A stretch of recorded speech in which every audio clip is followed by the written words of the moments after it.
Today, we are going to unpack a pretty stunning shift in global politics, something that honestly just a few years ago would have been completely unthinkable. Yes, you heard that right. We are talking about senior Taliban ministers, their foreign and commerce ministers getting a warm welcome in New Delhi. This is after decades, and I mean decades of straight up hostility. So, why the sudden change? Well, to get to the bottom of this, we have got to look at a relationship that has totally flipped on its head. It's all about pragmatism, old rivalries, and a big shift in who holds the power in the region. To really understand just how wild this is, you have to look at the history here. For the longest time, the story between India and the Taliban was one of being sworn enemies. Just look at this timeline. It shows a complete 180-degree shift. You could see it right there from 1996 all the way to 2021.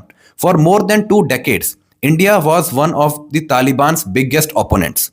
First, they actively backed the groups fighting the Taliban, and when Taliban took over again, India shut down its embassy in Kabul completely. Now they are not just back, they are upgrading their diplomatic mission and rolling out the red carpet for each other's leaders.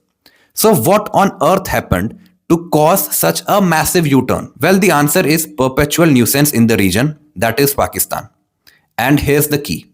The relationship between the Taliban and Pakistan, which used to be incredibly close, hasn't just soured, it has completely fallen apart. You could almost say the creator has lost control of its creation. And we are not talking about a small spat here. This is a deep, often violent split. You have got cross-border attacks from groups like the TTP, that's the Pakistani Taliban. You have got border closures that are basically economic warfare and even direct threats being thrown around. This huge falling out created a massive opportunity, a massive strategic opening for India. Suddenly, a major threat looked like a potential partner.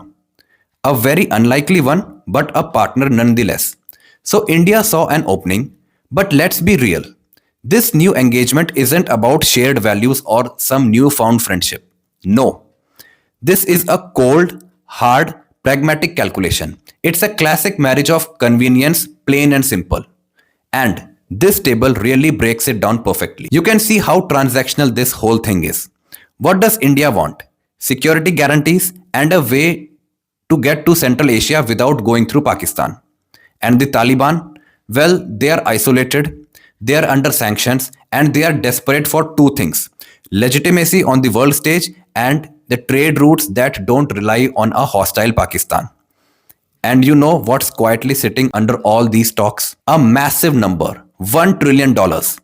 That's the estimated value of Afghanistan's untapped mineral resources. It's a huge carrot for Indian companies, and it's a potential lifeline for the Taliban's government, which is broke.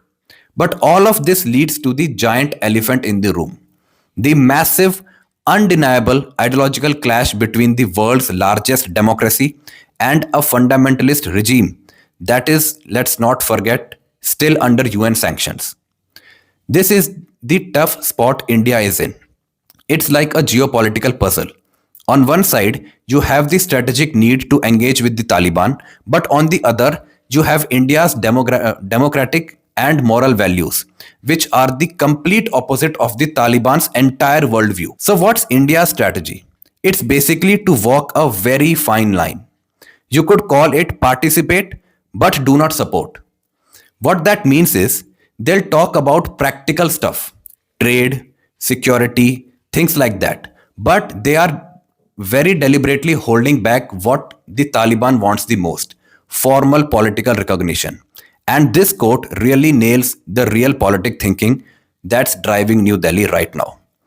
In this part of the world, often there are not any perfect good guy options. The game is to play the hand you are dealt, not the one you wish you had. And look, even with all this engagement, that huge gap in values, it's not going anywhere. It's massive and it's unavoidable. I mean, take that incident in New Delhi where female journalists were initially blocked from a press conference. That was a pretty stark reminder of just how fundamentally different these two sides really are. So where does all of this leave us? What does the future actually hold for this surprising and, let's be honest, probably pretty unstable new relationship. Let's be perfectly clear about one thing. This is not a friendship, it's a tactical alignment. It's a cold, calculated move on the geopolitical chessboard. Both sides are basically using each other to push back against a common enemy and look out for their own interests. That's it. So, what's the big takeaway here? The main thing to remember is that the geopolitical map of South Asia is literally being redrawn as we speak. But these new lines are drawn in sand, not carved in stone.